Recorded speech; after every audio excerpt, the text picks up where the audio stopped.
Hello everybody, welcome back to Beyond the Veil Tarot and Astrology. My name is Candice Marie and I am your astrologer. Thank you for joining me.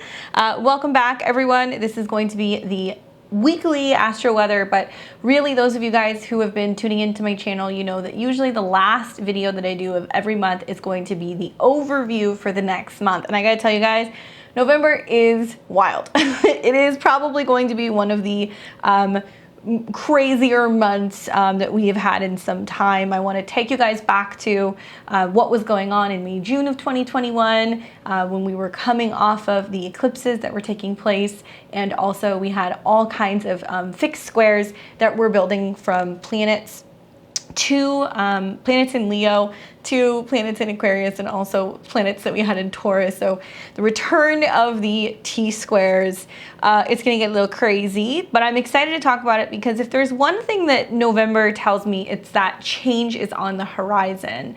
And we're really starting to kind of get into the Scorpio mansion, and we're gonna start seeing planets start activating and working with Pluto for those changes and transformations.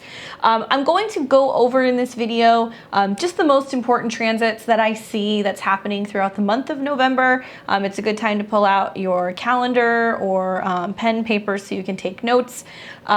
I will go and break down the astrology in my weekly videos that usually come out every Sunday or Monday. We've been putting out the videos on Sunday and people seem to like that. It sounds like you guys like to get the insight before the week starts. So we're hoping to get this out on the 30th. That's when we're filming this. But if you're appreciating it and you want to keep seeing those Sunday videos, give us a thumbs up. Let us know that you would like to keep on with that if possible. Actually, I should say we're filming this on the 30th. We're putting it out on the 31st, just to clarify. But anyways, let's go ahead and get into the biggest transits for November and what I see as an overview. But like I said, keep in mind, I will go in depth into the videos throughout the month, kind of talking about these particular transits, because I like to really break them down and talk about how they're playing out in real time. And I give lots of insight as to how it's playing out in some of my life or what I'm seeing also with my clients, just to give people a better understanding of how this energy is going to affect us personally, but also on the world stage. Now, if you stay tuned to the end of this video, I'm going to talk a lot about the bigger energies that are taking place, especially that full moon lunar eclipse in Taurus that's going to be coming in hot on November 19th. And I will talk about how it's going to affect each and every one of the 12 signs. Specifically though, I gotta tell you, the fixed signs really gotta hold on to their pants because things are gonna get kind of crazy. All right, so let's go ahead and get into the astrology. And the month kicks off with me wanting to take a look at November 2nd. On November 2nd, we see the return of I'm tongue-tied today. We see the return of Mercury in Libra coming into the square with Pluto in Capricorn. Now, this has been playing out really since the end of September. I want you guys to think back to some of the communication breakdowns, relationship breakdowns, commitment issues, miscommunications, arguments, conflict that was happening from September 22nd through October 2nd. Now, I talked in my recent videos about how when we have retrogrades, there is the shadow period, which usually planets come into the degrees that they will retrograde back to, which in this case was very active. I found that the end of September was pretty wild for the Mercury retrograde. So I'm wondering what's going to happen on the back end. Thankfully, by the 2nd or the 3rd of November, we're coming out of the shadow. But when Mercury comes out of the shadow, it's going to go out with a bang. One more final square to Pluto in Capricorn is really going to highlight communication breakdowns, issues where there's really intense kind of mental games that are being played, or even just like power plays that people are having with one another, that really intense inter-office email that you get, or like the argument that you have on the phone with a sibling or with a neighbor. These can be all of the things that you kind of see when we have squares between Mercury and Pluto. But when it's in the signs of Libra and also Capricorn, Capricorn, it pertains to our partnerships, our relationships, our marriages, our business partnerships, our role out in society, and whether or not we're being a team player. So you may see kind of finally wrapping up some of the issues that have been going on since the end of September. Equally, if there are some monsters in the closet that you have not dealt with, this Pluto-Mercury square is going to be quite intense. And I think that if you're getting blowback during this time, it's likely because you haven't been actually cleaning things out. I want to remind you guys that now we're in Scorpio season. We've got the sun and we've also got Mars in Scorpio, and it's not screwing around. It's going to bump up against Saturn and also Jupiter and Uranus with this new moon that we're also going to be having. So now we begin to see the wheel really turn, and Scorpio is going to carry out some of like the orders that have kind of been placed while we were in Libra season. So yeah, look back to the 22nd of September through October 2nd, and see what was kind of going on there, and what the hang up was, and if there's something that you still need to finalize or work through. Or equally, if you're somebody that's like, I don't want to do business, or I don't want to start the relationship until we come out of the shadow period, things get a little bit safer around the 2nd, okay? Then on the 4th of the month, we've got the new moon in Scorpio. So new moons, new opportunities, new beginnings, fresh seeds of intention. It's very, very, very Uranian energy. Now, I will dive deep and go into this probably in this next week. In fact, the more that I look at this, I'm like, wow, I probably should do a video on that just in itself. But I'll talk about it a little bit right now just to kind of get you guys ready. So this particular new moon is going to be in exact opposition to Uranus and Taurus. So this is why I say it's very Uranian. Sudden, shocking, unexpected, not really sure where things are coming from. Whenever we're dealing with the axis of Taurus and Scorpio, it's physical values, finances, money, sustainability, whether or not we feel secure. Certainly like financial topics kind of come up. And then Scorpio is the realm of other people, debt, taxes, psychological triggers, what other people owe us, inheritances, things like that. So when I see like this new moon setup where both the sun and the moon make this opposition to Uranus, and Mars is in the mix, right? This is a new moon in Scorpio, so we got to look at Mars, we got to look at Pluto. Mars has just moved into Scorpio. Just prior to this new moon, we're going to see the moon actually cross Mars and then come into a conjunction with the sun. Notice that Mercury is also in the later degrees of Libra, so it's kind of like tying up loose ends, getting everything ready. There can be some sense of action revolving around this new moon, which is kind of ironic, right? Usually new moons are a little bit calmer, collected. We're focusing on setting new intentions and where we're going. So it's a time of holding space and getting ready to generate new life. However, when we have a new moon like this, where Mars is involved and there's an opposition to Uranus, it suggests that really for the better part of the next month or the next 28 days, this is going to be an action-packed month. Remember, a new moon is talking about what happens immediately over the next 2 weeks, but what's actually going on throughout the entire next lunar cycle.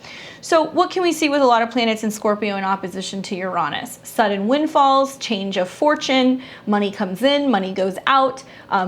Maybe, especially in these particular signs, it deals with change, transformation, transactions, banking, all of that kind of good stuff.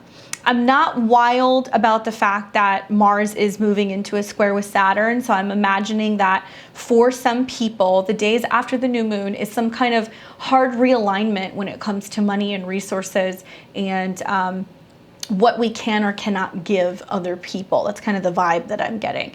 I'll go deeper into this, but I just think the big one that I would really look for is just shocking changes, sudden unexpected surprises, perhaps maybe even information that's getting ready to be unearthed. Soon we'll see Mercury come into Scorpio, and that's really kind of like the truth teller, right? Scorpio is really focused on finding the truth. So when I look at the transits and how they're being set up, we're going to continue to see the exposure of some hard truths in the world, or where there has been suppression of information, or what's really going on. Like think like whistleblowers, undercover situations, sudden information drops. These are the kinds of things that we're going to be experiencing over the next lunar cycle, and probably clear into the beginning of the year as a result of some other transits that are going on. If you are a Scorpio, sun, moon, or rising, this is a really interesting time for you because it's kind of like your power up period, cleaning the slate, starting from new. If this is a new moon birthday for you, happy birthday. It means that there's a brand new year ahead of you. Definitely a great time to get a reading because you're kind of putting all of these new projects and these new intentions out into the world. And it's like you're going at things with a pair of fresh eyes. So it's going to be interesting to see. If the new moon is on your ascendant, it's really great for setting intentions revolving around your body, how you feel, how you're transforming your body, how you dress, how you look. There can be a fresh start happening for you, especially because Scorpio is other people. For you to be a Scorpio rising, having a new moon here, it'll talk a lot about how you are changing as a result of your relationships with other people. Scorpio suns, happy birthday to those of you guys who are Scorpio suns. But a new moon happening around your birthday is also kind of a really interesting time because it's saying that in the area of your career, your sun, right, your focus, where your focus is in life, there are brand new things that are starting for you. So if you're any one of those risings, especially any one of those placements, especially anywhere from, I would say, like 10 to 13 degrees of Scorpio, you are going to be impacted the most by this new moon. But yeah, it's super Uranian, there's unexpected stuff that's going to come from this. Uranus is currently retrograde. So I'm imagining that a lot of the effects of what's going to come from this, although the next month is going to be very eventful, we may not start to see the effects of it actually until Uranus goes direct. So it's telling me that under the guise of like security, stability, money, there's still things that are getting ready to kind of like come out in the wash, and we're going to kind of see where especially we stand globally when it comes to economics. So I'll probably do something more on this just to go a little bit deeper and talk about how it's going to affect all of you guys. And equally, when I talk about the eclipse that's coming in Taurus at the end of this video, you just want to keep in mind that the polarity, right, of wherever Taurus is in your chart, I may even just tell you guys so you know where the new moon is, that's where the new moon is going to be taking place. So the new moon sets the stage for new intentions. The eclipse, the lunar eclipse, full moon in Taurus, will be highlighting some kind of conclusion. And this is an exciting one. That in itself, I'm going to make its own video because it's got some really prominent fixed stars associated with it. It also is making some very interesting aspects to Pluto, so I feel like that's going to be a major biggie. And the very first eclipse of the nodal changes that are going to be coming in 2022. So while the North Node is still going to be in Gemini, in the new year, we're going to see it move to Taurus, and the South Node moves to Scorpio. And certainly we're going to go a little bit deeper into the realms of those two particular signs and talk a little bit about how that's going to really shed a light on truth and what is truth, and what we're becoming more aware of, the secrets that are going on in society, the secrets of what's going on behind the scenes, what groups or organizations who are in power, what are they doing with money, where is it going, where are our tax dollars going. It's gonna get really insightful. But North Node in Taurus, an eclipse in Taurus, Taurus is, the moon is exalted. I feel like for the most part, even though it's got some kind of touchy stars associated with it, it's not a terrible eclipse. I'm going to go into that in another video because I have all kinds of like mythological things that I want to talk about because it's conjunct Algol. All right, so now we've got on the 10th of the month, Mercury-Mars conjunct in Scorpio, and it will square Saturn in Aquarius. This is a day to watch. On the 10th, we're going to see that with Mercury and Mars coming into conjunction, it's almost like, Mars obviously does very well in Scorpio. It's very heated. It's very passionate. It's about going deep, right? It wants to go deep into trauma or into secrets, or it wants to expose things. It's very passionate. It's very courageous.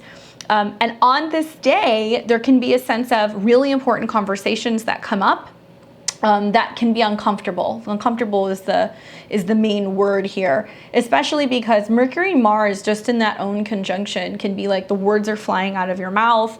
There could be some heated discussions, some heated arguments, some need to cut through the bullshit with Mars and Mercury and Scorpio. I have that natal placement.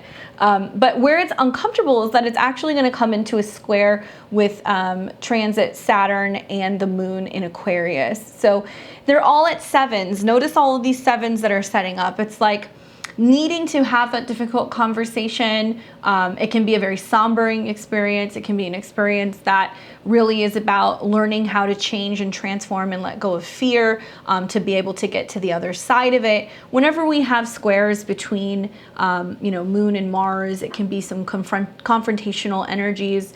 Yeah, it's just the early hours of the 10th is quite uncomfortable. The highlight, though, is that the sun is building into a square with Jupiter, so there is something positive and optimistic on the horizon. And in the next day, on the 11th of November, the moon will conjunct Jupiter, so that does seem like whatever the strain, the emotional delay, the difficult circumstance, whatever happens, there is some kind of silver lining. You overcome it, and then you come out the other side and things get a little bit easier. And then we start to see the sun come into a square with Jupiter, which is optimistic, overcoming whatever the square that it's been experiencing to Saturn really this last couple of days, and the delays and realizing that we have to work a little bit harder to achieve our goals, that the delays are something that we're appreciative of because it teaches us how to do a good job and how to get something done, right? So I would say that maybe not the best day for having some serious conversations and discussions. I think there's going to be a little bit of like breakdown, and you maybe want to wait until these particular planetary aspects begin to start to separate personally. I guess the positive side, is that the moon is going to be making a trine slightly to the north node, but that's not enough for it to do it justice. So try to put any important conversations or, try not to rush through, talking over people. Try not to rush around in general. Mars can be fire, burning, cutting. Mercury can be about anxiousness or tension, or it can be about travel. So there can be a bit of like scrambling to like run around and get things done. So leaving things to the last minute on the 10th, especially if you have anything important going on later that week, probably not the best thing to do because to me it seems a little stressful, okay? On the 13th of November, we've got Mercury in Scorpio in opposition to Uranus and Taurus. So here's what's kind of cool about this. When we take Mercury, the mind, and Mercury in Scorpio is about uncovering truth, secrets, telling the truth, getting deep, being able to expose things, but also it can be very passionate. So it can be a time where on the 13th, there is some kind of information that's revealed. You get a sudden email, a text message, somebody wants to have a conversation with you. They tell you something that you were not aware of, especially because these placements are at 12 degrees. So it can be also that this information comes in a dream, or there's some kind of an intuitive hit or something that kind of pops up for you where you're like, I just have this feeling. Mercury-Uranus can be innovative, changeable, giving us the opportunity to have genius ideas and be able to kind of think on our feet or find new ways to be able to break things down and communicate and express. So at the very least, it's a day that's going to be exciting, right? It can be that you get that call back that you never thought that you were going to get, or, a letter shows up in the mail and it just shows up mysteriously and it's full of something that can be very shocking, or it can also be really positive depending on how you look at it. Look for trines also from the moon and Neptune to the sun to soften whatever's coming up. Like, I don't really see this as like a scary transit. I see it more as just unexpected turns of events, basically, right? And with the Sun square Neptune, it can be great for surprises, surprise parties, gatherings, get-togethers. That can be a pretty fun weekend. But traveling might be a little hectic these days. Documents can go missing. People can get a little intense in terms of their exchanges. That's the one thing that I would say that you really want to watch for. But all in all, the moon Neptune is really nice for romantic, dreamy, painting, music, creativity, dancing, anything like that. With the trines to the sun, I think it really provides for like a lot of emotional healing and clarity and coming together for the most part.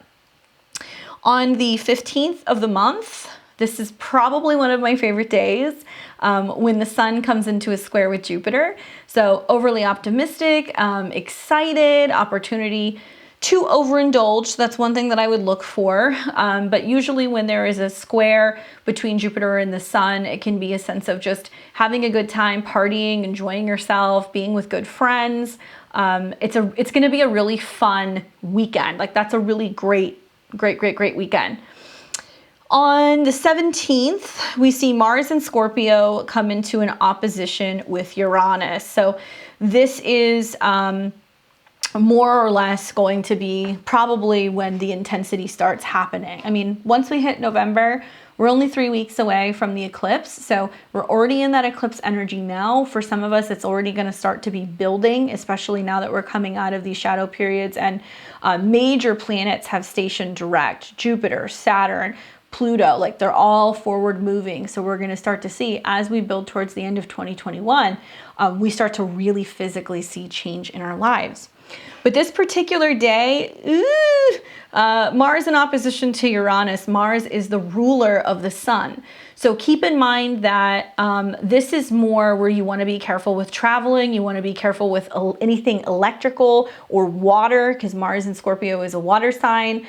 Things that can be sudden, explosive, shocking. We think Uranus is like a live wire, right? And Mars in Scorpio can be fire or boiling water or things that suddenly slice or cut. So especially if you have any placements around, let's say maybe 12 to 15 degrees of the fixed signs, be mindful of this day. Be mindful when you're moving, be mindful when you're driving.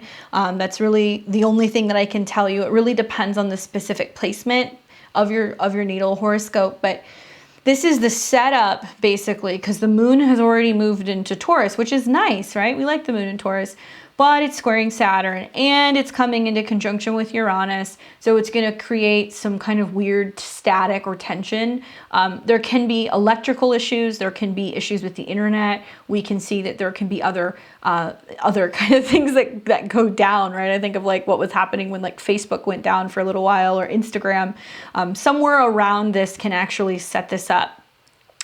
Then we're going to have the next 2 days building into the eclipse. So the moon will conjunct Uranus, oppose Mars, oppose Mercury, and then boom, we're going to have the eclipse within a 48-hour period.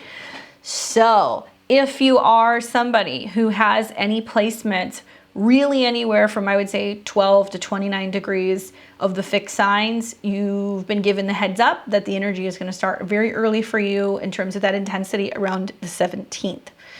I guess the only highlight is that eventually when we do get to the eclipse, so let's pull that up.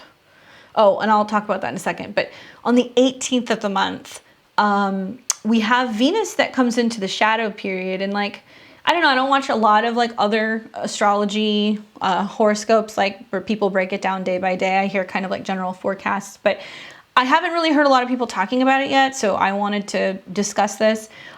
When Venus goes retrograde in December, it will go retrograde from its conjunction with Pluto all the way to 11 degrees of Capricorn. So technically, on the 18th, Venus moves into the shadow period. Now, we've seen how, planets that are closer to Earth affect us, right? Like a Mercury shadow, a Venus shadow, a Mars shadow. We feel those more intensely than the outer planets.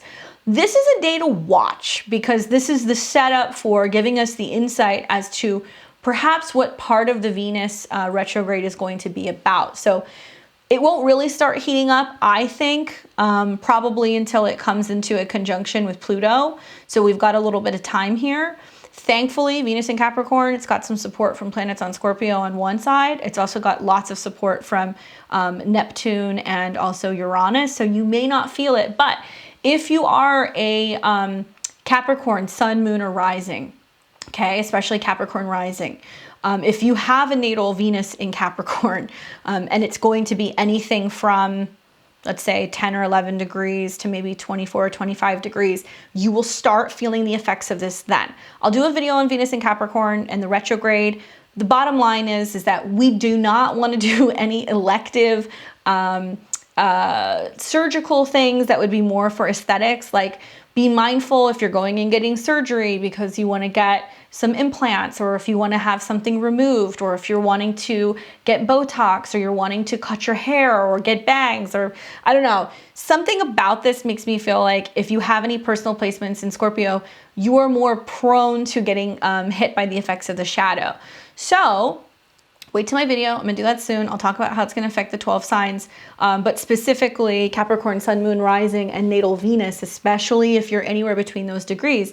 Be mindful that it may not be the best time for you to start making big aesthetic changes. Look at your chart, see where Capricorn lands. Venus will spend 4 months in Capricorn because of its retrograde, so that's kind of crazy for it to spend that long. And it will also spend quite a bit of time in close proximity to Pluto, which insinuates that there's going to be some big love story, or there's going to be some big reworking, or some big uncovering, or big opportunities for wealth, or big love, or transformations revolving around love or resources.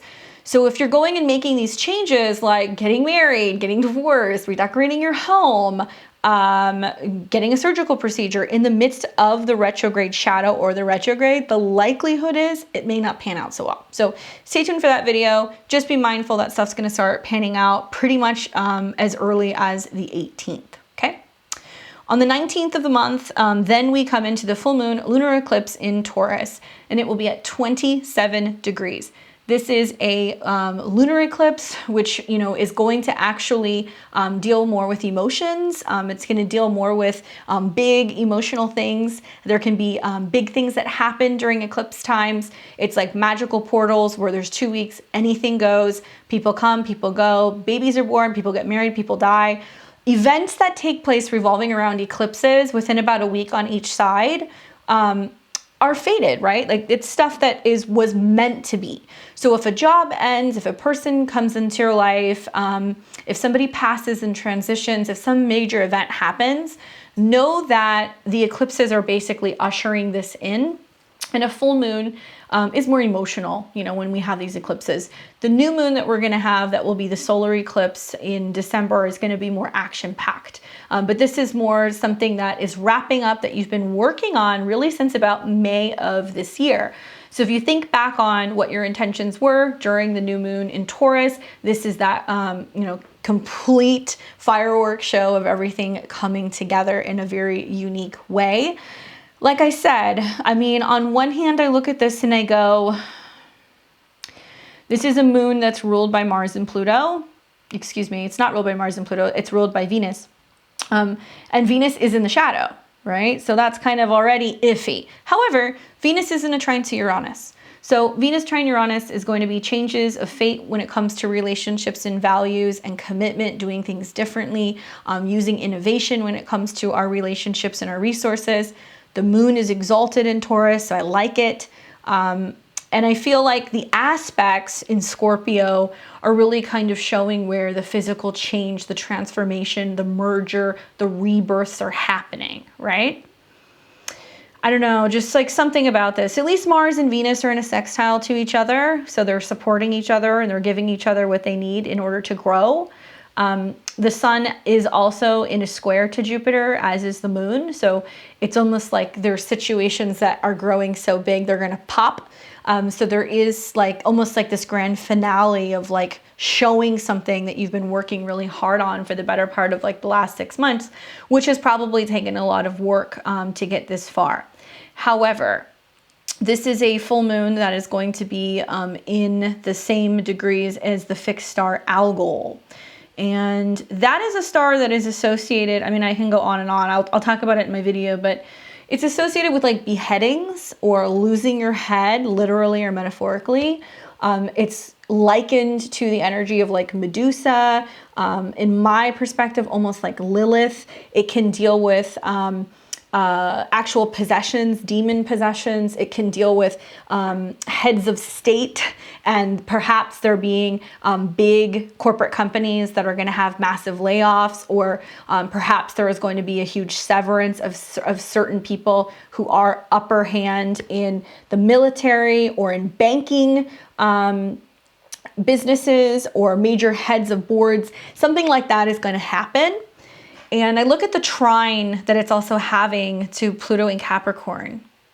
And it makes me start to kind of wonder, like, what's going to happen? Like, as a result of this eclipse, are a lot of heads going to roll because of some huge financial crisis? Are a lot of people going to lose their head because of what's going on with money and resources and economics?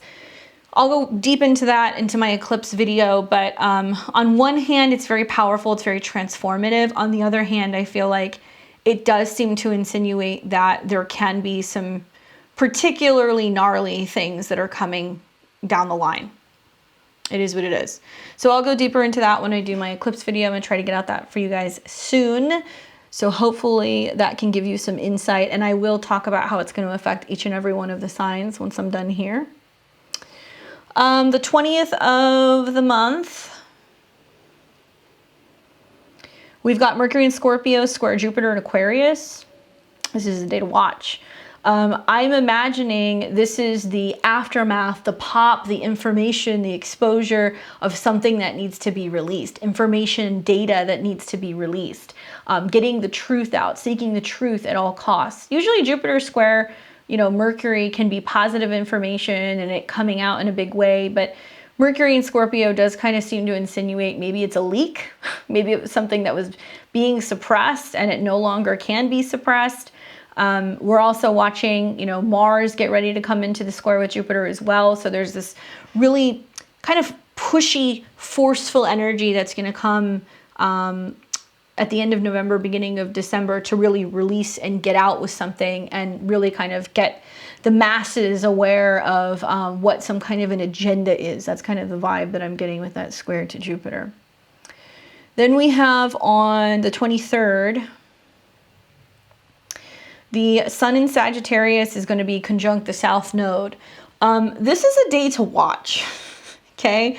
And I say this because Sun, when it's conjunct the South Node, is a loss of power. It's a release, a cutting, a letting go. And it kind of is going to show you, at least on a global scale, and even in your personal lives, where there is a need to let go. It's going to highlight the South Node in Sag transit, where perhaps maybe we have been too expansive, blowing things out of proportion too much going on in a global scale. Watch the airlines, okay, and what's going on with airlines and air travel, because as a result of not only eclipse, but when Mars and other planets come into conjunction with this next month, I do think that we are going to see possible changes revolving around travel and how we are going to be traveling in the future, especially internationally, where there's limitations in international travel, where certain countries are basically saying, well, you're going to have to do X, Y, Z in order to be able to come and go from the country, and somehow pilots and schools, educations, all these Sagittarian things, even like the legal, systems or the Supreme Court, things like that may start coming up when the Sun conjuncts the South Node. Ruled by Jupiter, okay? And we see that Mercury is square Jupiter. So it's almost like something cannot be contained and it's just going to get out. We're probably going to see more about some of the stuff that's been going on with the pilots and how they're kind of navigating and handling things, especially from a legal standpoint, pertaining to all of this stuff with, just the mandates, basically. All right, so then on the 25th of the month, we see Mercury then joins the South Node, okay? So definitely revolving around travel, right? These days seem to be really hot. Ironically, right around Thanksgiving here in the States, where we see that there's just going to be maybe like lower people traveling, lower people flying. That's somehow making the news. Less people want to be dealing with being in the skies or being in the air. That's possible. It can also be that we hear something about some kind of plane crash or some kind of issue or anything pertaining to travel or higher mind, higher institutions. We might hear more about some of the cutting of coaches or funding or things that pertain to colleges, or also, like I said, the legal system. So that can come up. A day to also release worry. You know, when Mercury is in Sagittarius, it has a tendency to blow things out of proportion. So one thing that I would say is that while there are no squares to Neptune, there's nothing like that going on. We don't want to be blowing out of proportion anything that's coming out in the news. We don't want to be making situations bigger than what they need to be. We want to release and let go of this anxiety with the Sun and Mercury on the South Node of being so focused with what's going on in the world that we're actually missing and not paying attention to what's going on right in front of us. On the 28th, another day that I'm really liking, this is going to be when the sun comes into a cazimi with Mercury. So Mercury is moving through the heart of the sun. It'll be this brief moment where actually Mercury is going to speed up. It's going to go a couple of minutes, I'll show you, in front of the sun. And this is usually when there is some really interesting information that comes to light, right? And it's great because it's a very heart-mind consciousness connection. It's the, oh, I didn't see it this way, or oh, this is actually this bright idea, or something that was missing is suddenly found, or something shows up. I love the cazimis because I always watch for when they're happening, because I'm like, okay, how's it going to play out? And you can look at which house it is in your chart to get an idea of what that aha moment is going to be, or what's actually going to be brought to you. It's in great aspect to Saturn, so it seems like this information can be brought from groups, from political figures, from friends, from networking, from the internet. There's something that's going to come out, so pay attention to that. It's also really interesting if you're an early degree, a couple degrees of Sag. If you're anywhere from, like, I would say 4 to 7 degrees, it can be you just having like a total epiphany. That's something else that I would look for. And then we have on the 29th of the month, Mars moves to trine Neptune in Pisces. So Mars in Scorpio, it's in a trine to Neptune. So that's kind of being like a spiritual warrior, right? Mars in Scorpio is like wanting to get moving, and it's wanting to kind of do the emotional labor, or the emotional defense, or the emotional detoxing, with aspects to Neptune. On one hand, I could see where this can be like really great for like medicine work, detoxing, purging, clearing out, and getting stuff removed. Like think like going and soaking your feet and doing like an ionic bath, that's Pisces, or doing a complete detox and like cutting sugar or carbs or anything, and like really working on cleansing the blood or cleansing the bowels. On the flip side, Mars is trining Neptune, which can insinuate that tension is rising, right? There's something building, especially because Mars deals with war. And so I'm looking at Mars coming into a trine in Neptune. So it may not make major headlines. You might see like blips on the radar. But when Mars comes into a square with Jupiter, which will be down the road, it's going to be the beginning of December. But right about here, when Mars is conjunct the moon in early December, and then finally, this is next month, but mid-December when Mars conjuncts the South Node, tension's brewing. There's some major tension that's brewing. So I kind of feel like there's some stuff going on that's a little secret and covert overseas right around the end of November. And there can be a lot of stuff that pertains to like oil, gas. Certainly that's been a huge theme, at least here in the States, gas prices, where we're going to start to kind of ask and look around and go, well, what's going on? What's the reason for this? What's the shortage? And what's really going on? Scorpio's definitely, Mars in Scorpio, Mercury in Scorpio are going to do a lot of deep research in this month, and they're going to try to get a lot of this information out. Anyway, Mars trine Neptune can be great for working with detoxes, hot baths, hot soaks, things like that, to clear stuff out, especially on an emotional level. So that's the positive side of it. And that's really all that I have for the month. Obviously, like I said, we'll break it down week by week. We'll get into it. I guess one other thing I could say is that Mars does sextile Venus on the 29th and the 30th. So that's kind of working very well. But Venus is only going to get closer and closer to Pluto as we get into December. And we're really going to start to feel the intensity of that transit. So stay tuned for that. Sounds like I have a bunch of stuff to make for you guys. My schedule's all over the place this month because I'm going to be traveling. So I'm going to tell you guys a little bit about how that schedule is going to change when I'm done. But just be aware to go through and really listen to the weeklies, because the weeklies are really going to break this down so it's not going to be so all over the place, and you can kind of deal with the stages of the change that's going to go on week by week. So stay tuned. All right, so let's talk a little bit about this eclipse that you're going to be having in Taurus that's coming in on the 19th. I feel like this is one of the bigger energies for the whole month, to be honest with you, for all of the 12 signs. The eclipse is going to be most intense for fixed signs, So that'll be, you know, Taurus, Scorpio, Aquarius, Leo, especially if you are anywhere between, like, let's say 24 and 29 degrees of the fixed sign, sun, moon, and rising. Okay. Certainly if you have a planet around 26 to 29 degrees of Taurus, that's a big deal too, because it's really shining a light on putting an eclipse or kind of like an end cap, a closing chapter on that particular planet. And there is a lot going on.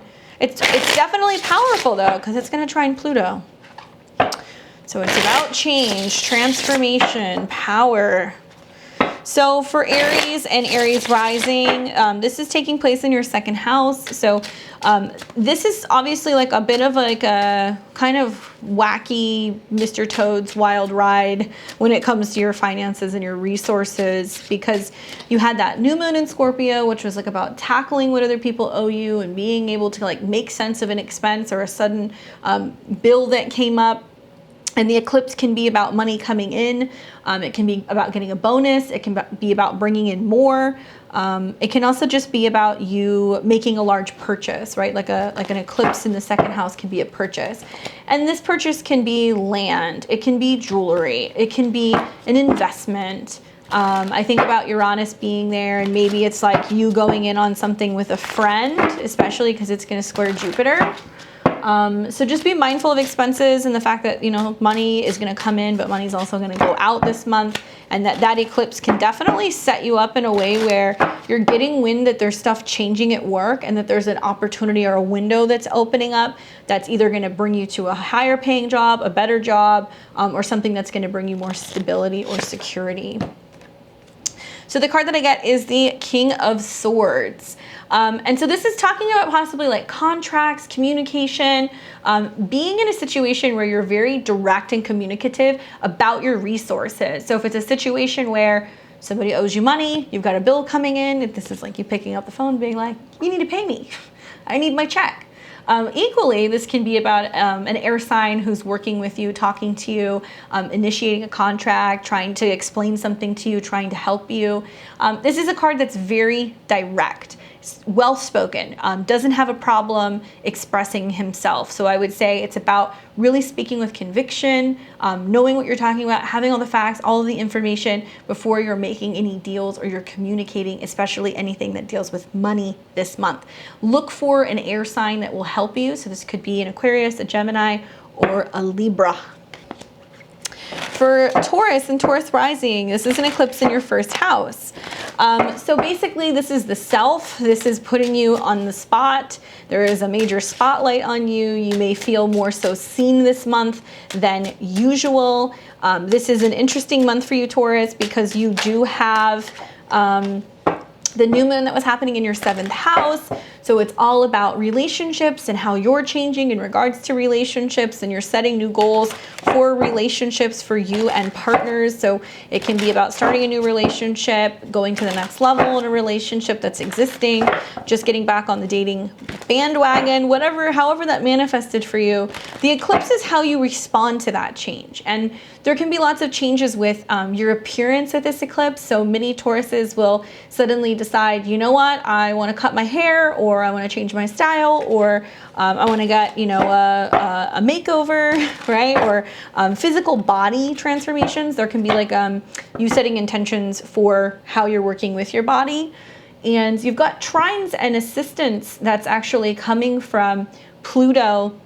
And you also have Venus that's in your 9th. So to me, it seems like there's some kind of like guru or teacher or new spiritual practice or something that's changing what you believe in, that's help funneling into the change that you're going to start seeing with yourself. It can be big stuff for your career, just like major life changes as well. The card that you get is 8 of Coins. So this is a card that deals specifically with wealth, abundance, working hard on yourself, feeling like you have a lot to celebrate and accomplishing that you're doing a good job, and that you really care a lot about putting a lot of time and effort into your career or into your craft. So this can be talking about like you feeling like you're finally kind of getting to the top and you're getting recognition, or people are really starting to kind of see that you have a job well done. This can also be a completion of some major project or something that you have been working on. And it's something that you've been working on for some time, because the Eight of Coins talks about really taking your time and staying hyper-focused. But it can be insinuating that there's a lot of work that's coming for you as a result of this eclipse. Usually, if that's the case, if it's with your sun as well. A North Node eclipse should not be feared. It's helping you bring you further into your destiny. So Taurus is one of those signs where like a lot of the events that are happening in the month of November, they're very timely, and it's a part of like you kind of really growing into who you're meant to become.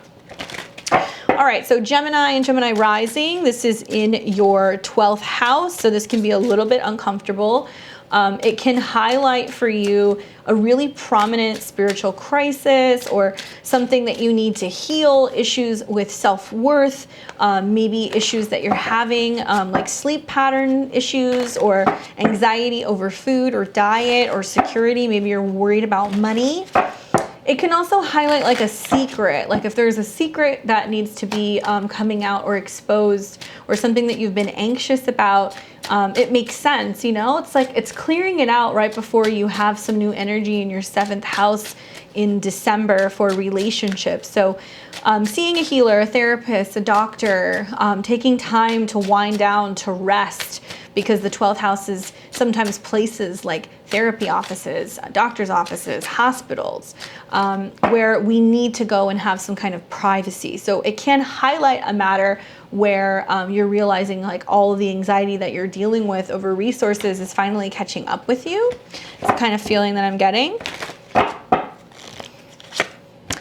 Well, thankfully, I mean, the 12th house also does deal with like, it can deal with like guardian angels, right? So it can be like, you know, there's like a donation or something that comes out of the blue, or somebody who gives you something that you didn't see coming, and maybe you're granted, you know, some kind of like assistance, and you get into a program and you get a grant, or you're in a really tight spot, you don't know how you're gonna, you know, pay your mortgage, and like somebody just, you know, in your family is like, here, take the money.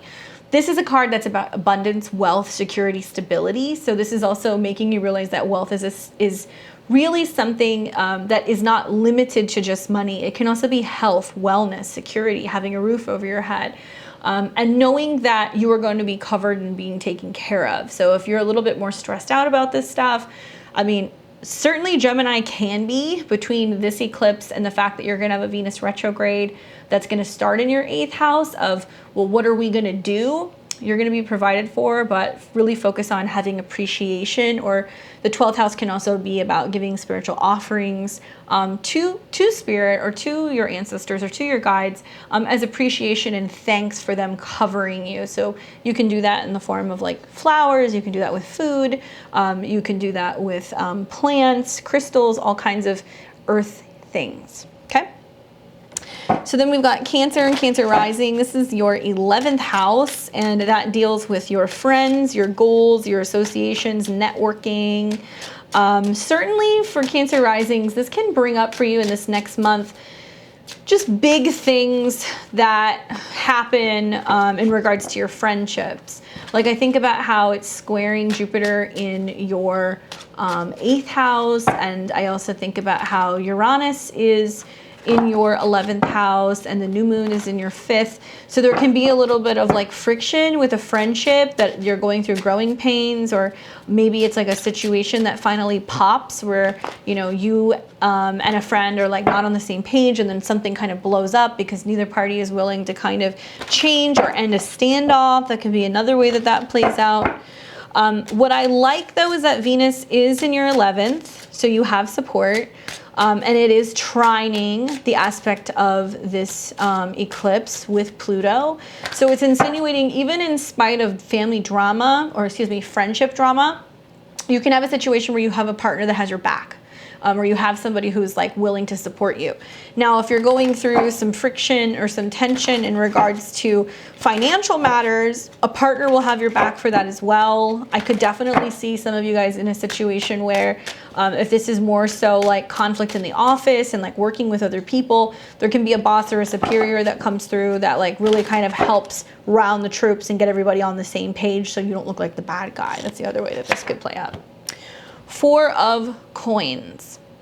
So it's like reminding you sometimes holding on to things too tightly is not the answer, right? So whether this is like having the relationship or having the friendship for the sake of security, holding on to the money too tight, looking at situations where you're starting to question, well, do I make more sense giving more time, more energy, more resources, more support, more financially? Can I give more?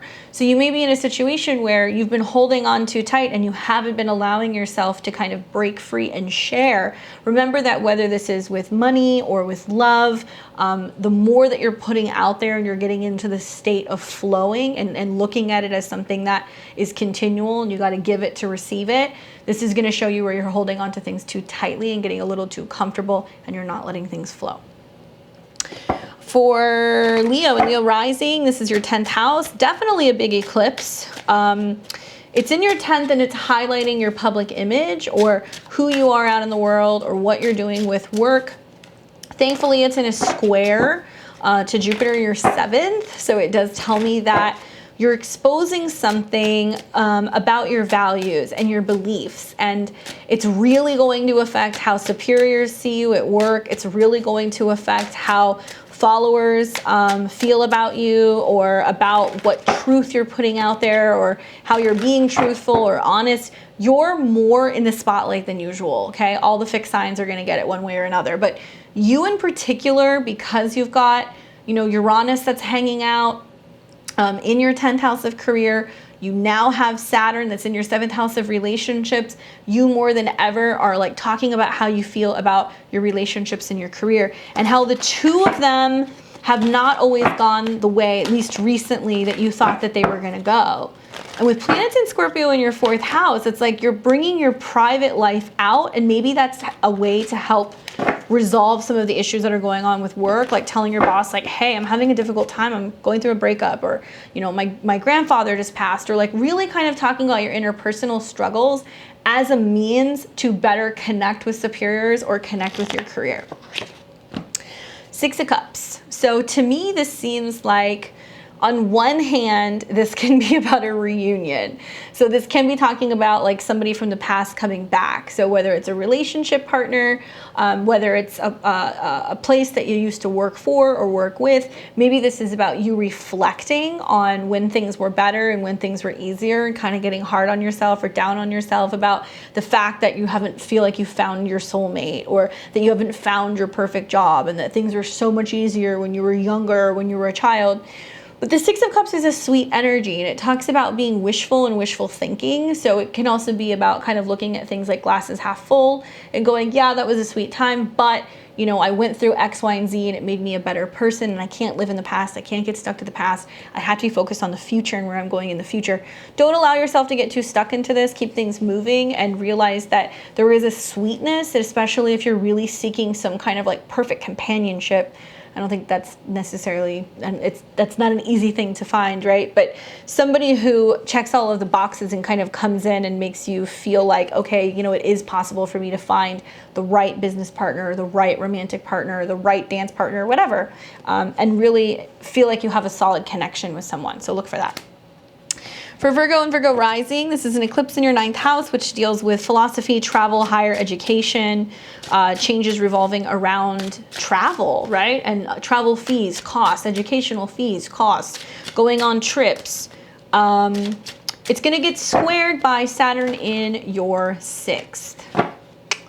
So you are somebody who really benefits from paying really good attention to your health. I get the impression with Saturn and Jupiter in the 6th that either health issues or scheduling issues can be kind of coming up in the way of travel plans or educational plans. There is certainly like a turning of fate that's starting to happen for you, Virgo, especially because you've got some great trines that are setting up.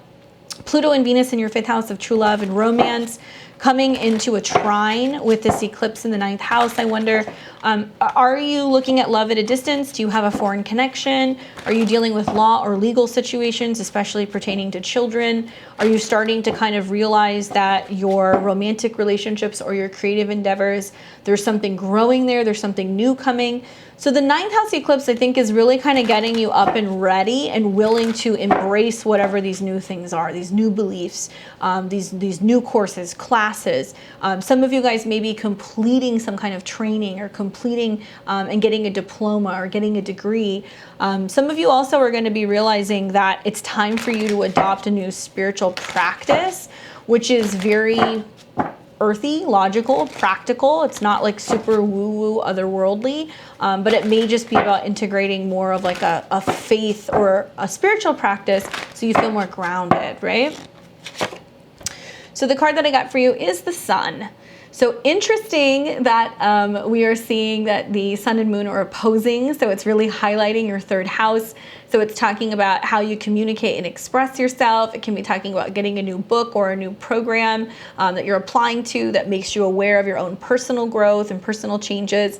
This is about children. This is about happiness. This is about personal fulfillment, goals, and kind of realizing that you yourself, you have to hold yourself accountable for things. If things have not gone well in the past, especially regarding home, family, relationship stuff, you have to sit with this and ask yourself, what's going to make me happy? What do I need? How can I better myself? And it's going to shine a light on that and really help that all come to fruition. But it's about joy too. For Libra and Libra rising, this is a eclipse in your 8th house. This can be a more challenging eclipse for you to navigate. The 8th house deals with other people's resources, taxes, expenses, losses, exposing something coming out. It can equally be dealing with money owed to you or resources with a partner. So going back and forth with a partner about a money thing. Ironically, especially Libra risings, because this eclipse is going to involve the North Node going into your 8th. It's in a trine to Pluto and Venus in your 4th house. So many Libras are thinking about making changes in their home. It can be like, do we want to take out a loan for a house? Do we sell our house and pay it off? Do we have a tax bill due? How do we pay something off together? It can be that your partner, your business partner, your spouse suddenly gets in more money. You're having to talk about joint investments. It's all about the merger of investments and values, okay? So think about that. With the trines from your 4th house, it's like, can be some of you guys thinking about changing and transforming your traditions, where you come from, whether or not you spend time with your family over the holidays, whether or not you have the money to renovate a house, whether or not you have the money to go back home, right? So think about that, Libras. Certainly an eclipse in your 8th house can be much more challenging, especially because eclipses here can be, for some, an indication that there can be a transition, something can end or die. So not all deaths are literal. It can be the end of a job, end of a relationship, end of a psychological pattern even. But whatever it is that you're like wrapping up, it's a part of the destiny of moving forward and healing, and also learning to like, you know, transform resources. So some people may pass, but that may bring up the topic of inheritances or dealing with estates or dealing with other people's money, okay? So the card that I get is the King of Coins. So yeah, and it can be like an older male figure in your family. It can be that you're going back with a man in your family. It can be an earth sign, so it can be a Taurus or a Virgo or a Capricorn. It can deal with like the head of the family too, who's like making a lot of decisions and like talking about things. So for women, it could be your brother, your husband, your father, a significant other.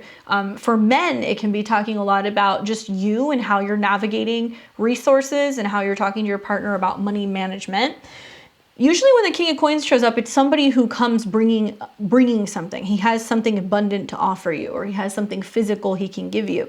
So if it's family talking to you about helping you pay off a home loan, if it's people talking to you about investing in property together or about making more money through property, really pay attention because it looks like it could be lucrative. This will take some time to play out though, okay, for you, because you have to wait through the end of the Venus retrograde. For Scorpio and Scorpio rising, this is your 7th house. This is a full moon eclipse there. So big changes revolving around relationships. Full moons in the 7th can do things similar to like, there's big decisions, right? So there will be big decisions made about relationships. with the moon in Taurus and the sun in your sign, it's about whether or not you're choosing to come together with another person. So Scorpio risings, there's going to be huge changes in relationships, engagements, weddings, you know, announcements of mergers with businesses, getting ready to launch new things with partnerships. This can be a make or break time in relationships. So for Scorpio and Scorpio risings, whatever is happening revolving around this eclipse is very prominent to the future of your relationships. Next year, you're going to have another new moon and a full moon in this area of your chart. So for many of you guys, these relationships are changing. Some people who have never really been in committed relationships are suddenly engaged or getting married. People who have been married, who are in separation, may finally kind of go through that separation. And then start kind of identifying differently out in the world and how they navigate relationships. But generally, a North Node eclipse in your 7th house is a good one. And for those of you guys who are single, it can bring some very prominent new potential partners into your life. The sun. So this can also be talking about good times, celebrations, happiness, joy, children. So for some of you guys, it can be kind of forecasting that. It can also be talking about trips, traveling, going places, because he's on a horse. And it can be just kind of shining light on the ego and like the dynamic between you and your partner and how the ego is shifting, because you're realizing that you're really putting the focus on happiness and joy in a union. And there's like this willingness to kind of start breaking down and like acting differently when it comes to approaching other people. So that new moon is going to be really good for you because it's setting new intentions for how you approach relationships and how you come across to others. The full moon is going to be some kind of completion, which looks like it's going to be pretty positive and pretty happy. So that's something to look forward to.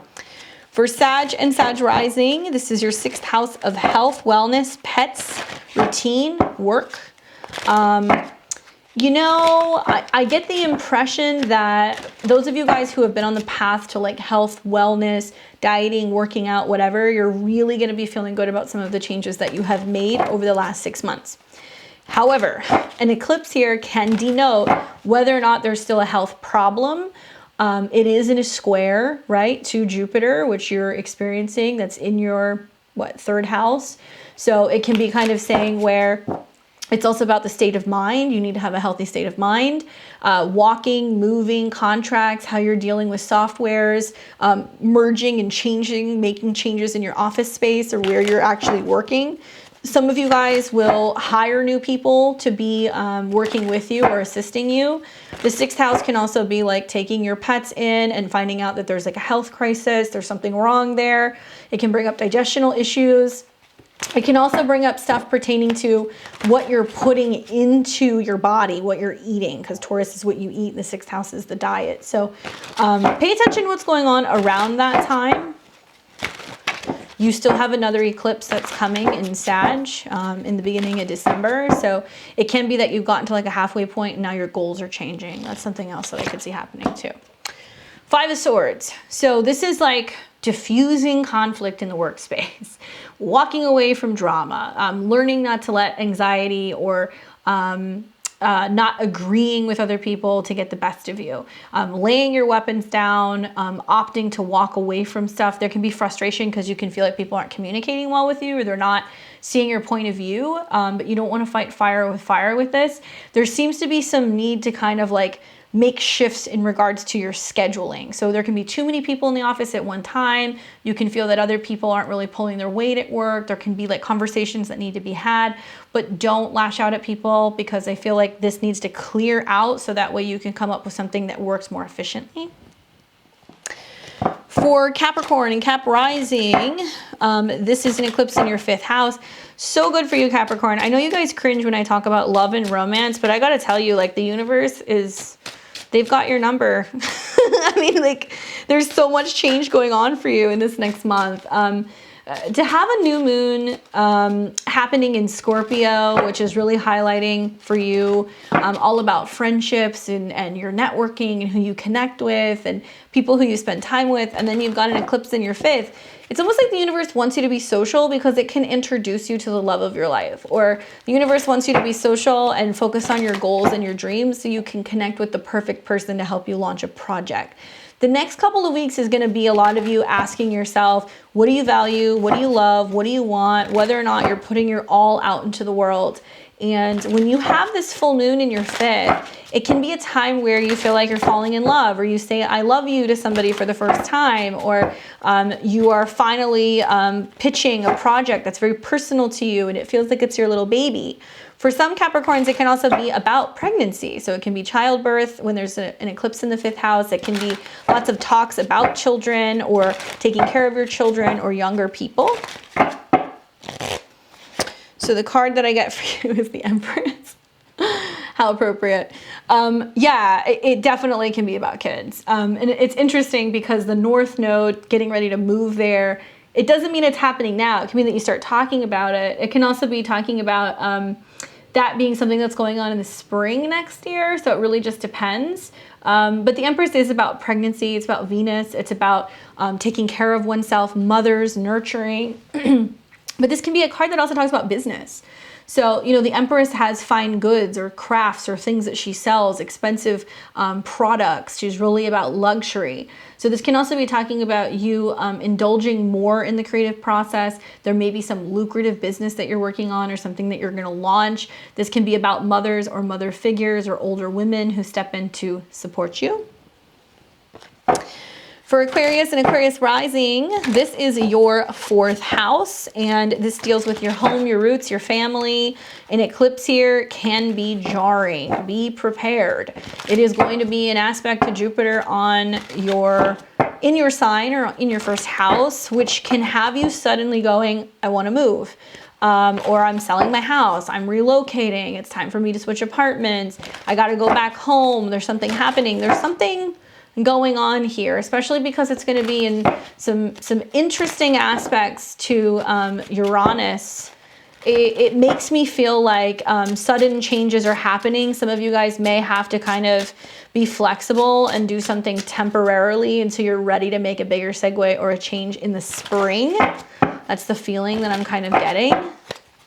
So it might be that you need to buy some time and stay somewhere and travel around a little bit and spread your wings until you figure out exactly where you want to land, or suddenly you're called home or there's some family obligations that throw a monkey wrench in your plans.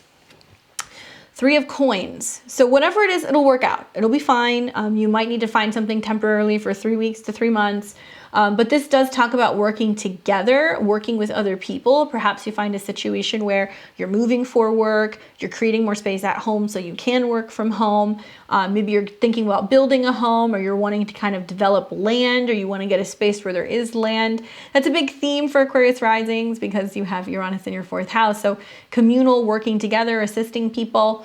And it can be about working towards that goal of being able to either work from home or producing more around the home or putting money into a property within about 3 months time.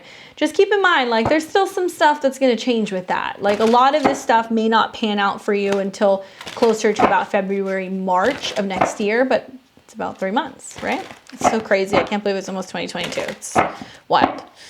And last but not least, we have Pisces. Pisces, this is an eclipse in your 3rd house. It deals with siblings, cars, communications, gadgets. Man, an eclipse here can certainly suggest that there is a new opportunity for writing, learning, journaling, maybe language. That's another way that I could see this playing out. Opportunities for travel, maybe new cars. I think that there's definitely going to be travel happening for Pisces at the end of this year because Jupiter is going to come back into your sign and it's going to start aspecting Uranus in the 3rd. So travel and language seems to be a huge theme. Journaling, writing, translating can also be a thing. Maybe trying to make more money through teaching and education. That could be a thing. But an eclipse in the 3rd house, you want to watch out for when you're traveling, any contracts that you're signing. It can be about making money online and segueing to kind of having like a day-to-day routine where there's more resources coming from being able to work on a computer or on a gadget. And it's in a trine to Pluto. That's in your 11th house. So you have friends in high places. And to me, it seems like there may be collaborations with friends that leads to like more resources. Judgment. So you're making a decision. There's something coming up, like a conversation you have to have. You have to say yes or no. It's almost kind of like this buildup and accumulation of all of this stuff that's happening literally because you're getting ready to pass a test life-wise. So it's like, you know, you might feel like you're at a crossroads. Do I go down the same path? Do I decide to take, you know, a new direction and go somewhere completely different, or learn something completely different, or work on how I'm communicating and expressing myself? That's the big theme that I see for Pisces rising, is communication and self-expression. Now, judgment does talk about a decision that has to be made. It's the final line. You have to make a choice. You have to sign on the dotted line. Whatever it is, it's something that's fated to happen. Now, judgment usually is the card that says, whatever ends up happening during this time, it was meant to be. And these are the cards that you're being dealt as a result of past karma. So you can get yourself into a pickle when it comes to conversations here, where you can have some people who are a little bit more difficult or challenging to deal with. You might feel like you really need to be pushing because you have Jupiter and Saturn in your 12th house to gain clarity and make sure that all of the details are out there. Otherwise, you don't sign, you don't agree to that. Be mindful of the decisions that you're making. They're going to have a very big impact on your life the next couple of months, okay? Hopefully that was helpful for you guys. Like I said, we'll probably do, I will do a video specifically on the eclipse that is going to be coming. Next week, you're going to see that we have live readings that are happening on Friday. Changed it up a little bit last week, but Friday we're going to have live readings in the evening. It is going to be live astrology readings. Those of you guys who aren't aware, I have subscriptions. You can subscribe to my channel. You can get in on one of 3 tiers. If you're a level 3, that's the benefit of being a subscriber. You're going to be one of the first people that I answer questions for. Usually I do these sessions every Friday. It's changing in November. There's probably only going to be 2 or 3 days, probably only 2, because I'm traveling, and those shows I do live. So if you want to get in and you want to make sure, if you're a subscriber, that you want to get your questions answered, I recommend tuning in on Friday for the live astrology. Otherwise, I may not have a live until the end of November, and that will probably be tarot because I'm going to be traveling for 2 weeks. I'm getting married, so I'm taking time off. November is going to have lots of changes, and that's the one thing that I want you guys to know. So these changes are going to be building really clear until about January or February. My books are booked until December. So I've only got about 2 weeks maybe open in December right now for readings. By the time some of this craziness is happening in the world, I will be booked probably until end of January going into February. So if you have a birthday coming up, if you want to get an end of the year reading or a new year reading, solar return, any of those things, I recommend checking out my website, getting on my books now. You can check it out below at beyondtheveiltarot.com. All of my calendar is up and available. You can see all of the times. I offer full or half-hour readings. If you guys haven't seen my podcast with the Peace Dealer that I do, the Midheaven podcast, check it out. We have a new episode that we have airing this week, and it's all about the astrology of a serial killer. We had to. I'm a Scorpio. It's Halloween time. But we dive deep into the aspects in some of the most prominent serial killers' charts and have a few laughs and kind of talk a little bit about our interpretation of their charts. And yeah, it's kind of a freaky thing to realize I have a lot of those aspects. Very like Pluto, Mars, Saturn. Otherwise, yeah, I hope you guys have a very happy month ahead. You can come back and check out this video as you need to for some of these dates. Otherwise, I'll be back weekly talking to you guys about what's going down. Do expect, I already started working on it. I know I keep telling you this, but there will be an eclipse video and there will be a Venus retrograde video. Outside of that, the weeklies are going to happen, and I'm really feeling the need to come back and do a touch on the Pluto video. If you didn't already see that, America's Pluto return, things are really going to start heating up. So I'm kind of thinking I'm going to do a Venus retrograde video and a separate video about what's going on with America's Pluto, and that'll be more about financial things, because I know there's people who don't want to hear about politics. They'd rather just hear about how it's going to affect them spiritually. So I hear that, and I'm going to try to make those two separate. So I'm going to get those going so you guys have some videos to watch while I'm gone. Otherwise, check out my social media. You can find me on Facebook. You can find me on Instagram if you like astrology memes. You will definitely not be disappointed. Otherwise, I will be back on Friday, and I will see you guys live. Enjoy your November. Happy eclipses, and I will see all of you guys very soon. Take care.